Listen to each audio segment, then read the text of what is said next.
വയനാട് മീനങ്ങാടിയിൽ ശക്തമായ കാറ്റും മഴയും ആലിപ്പഴ വർഷവും. പാപ്പളശ്ശേരി, അഴീക്കോട്, നഗർ, കവളമറ്റം ഭാഗങ്ങളിൽ വ്യാപക നാശനഷ്ടമുണ്ടായി.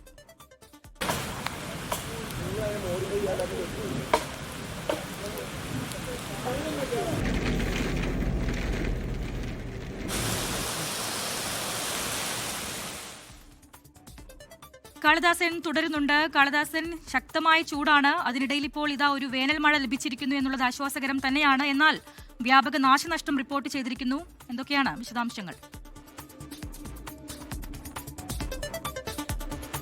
രസ്ന, പ്രധാനമായും മീനങ്ങാടി ഭാഗത്താണ് ഇത്തരത്തിൽ മഴയിൽ വ്യാപക നാശനഷ്ടം ഇപ്പോൾ നിലവിൽ റിപ്പോർട്ട് ചെയ്തിരിക്കുന്നത്. കൽപ്പറ്റ ഭാഗങ്ങളിലൊക്കെ തന്നെ മഴയുണ്ടായിരുന്നു, അല്പസമയം മുമ്പ് മഴയുണ്ടായിരുന്നു. എന്നാൽ ഇവിടെ ഇടവിട്ട് പെയ്യുന്ന മഴയാണ് ഇപ്പോൾ വെയിലിലേക്കൊക്കെ തന്നെ കടന്നിരിക്കുന്നു. ചെറിയ തരത്തിലുള്ള ഒരു വെയിലിലേക്കൊക്കെ തന്നെ കടന്നിരിക്കുന്നു. പക്ഷേ പല ഭാഗങ്ങളിലായി മഴ ശക്തമായി തന്നെ പെയ്യുന്നുണ്ട്. നമുക്ക് ആ ദൃശ്യങ്ങളിൽ നിന്ന് തന്നെ വ്യക്തമാണ്. അത്രത്തോളം ശക്തമായ ഒരു മഴ തന്നെയായിരുന്നു ഉണ്ടായിരുന്നത്. ശക്തമായ കാറ്റും ഒപ്പം തന്നെ ആലിപ്പഴ വർഷവും ഒക്കെ തന്നെ അവിടെ ഉണ്ടായിട്ടുണ്ട്. പാപ്പളശ്ശേരി ഭാഗത്താണ്, മീനങ്ങാടി, പാപ്പളശ്ശേരി, അഴീക്കോട് നഗർ, കവളമറ്റം ഭാഗങ്ങളിലാണ് വ്യാപകമായ നാശനഷ്ടം ഉണ്ടായത്. അതോടൊപ്പം തന്നെ ഈ പാപ്പളശ്ശേരി മൂന്നാനംകുഴി റോഡിന് കുറുകെ ഒരു മരം വീണു. ആ തടസ്സമൊക്കെ ഇപ്പോൾ നീക്കി എന്നുള്ളതാണ് നമുക്ക് ഏറ്റവും ഒടുവിൽ അറിയാൻ സാധിക്കുന്ന വിവരം. 3 മണിയോടെ ആരംഭിച്ച മഴയാണ് പിന്നീട് അത് ശക്തമായ മഴയിലേക്കും ശക്തമായ കാറ്റിലേക്കും ആലിപ്പഴ വർഷത്തിലേക്കും ഒക്കെ കടന്ന് അവിടെ വലിയ രീതിയിലുള്ള വ്യാപകമായ നാശനഷ്ടങ്ങളൊക്കെ ഉണ്ടാക്കുന്ന തരത്തിലേക്കൊക്കെ മഴ എത്തിയത്. എന്തായാലും നിലവിൽ മഴ പെയ്തത് എന്നുള്ള ചൂടിനൊരു ആശ്വാസമാണെങ്കിലും ഇത്തരത്തിലുള്ള നാശനഷ്ടങ്ങൾ വലിയൊരു ഭീതി സൃഷ്ടിക്കുന്നുണ്ട് എന്നുള്ളതും കൂടിയാണ് മനസ്സിലാക്കുന്നത്. നിലവിൽ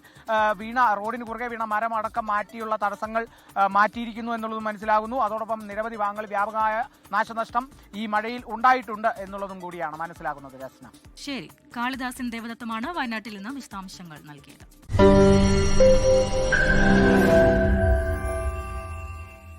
ലോകത്തെവിടെയായാലും ഏത് സമയത്തും 24 വാർത്തകളും ഓഗ്മെന്റഡ് റിയാലിറ്റി പാക്കേജുകളും എക്സ്പ്ലെയിനറുകളും വിശദമായി കാണാൻ ഞങ്ങളുടെ യൂട്യൂബ് ചാനൽ നിങ്ങൾക്ക് സബ്സ്ക്രൈബ് ചെയ്യാം.